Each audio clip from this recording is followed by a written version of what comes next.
Hey guys, welcome back. In this video, I'm going to show you how to delete columns in Excel. Let's get started.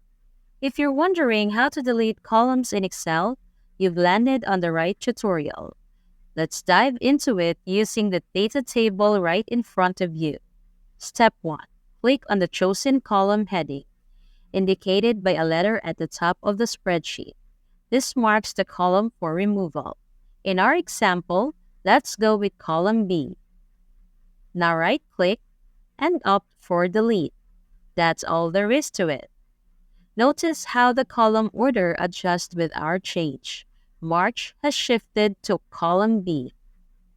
Here are two handy tips to enhance your Excel experience. To remove multiple adjacent columns simultaneously, select the first column, left-click, hold and drag through all desired columns. No need to count. Excel displays the selected column count on the right. After selection, right-click and choose Delete. Great job! But a heads up, if non-consecutive columns need removal, a slightly different approach is required.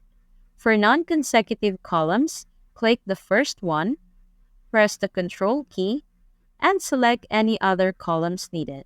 In our case, let's pick columns C, E, and G.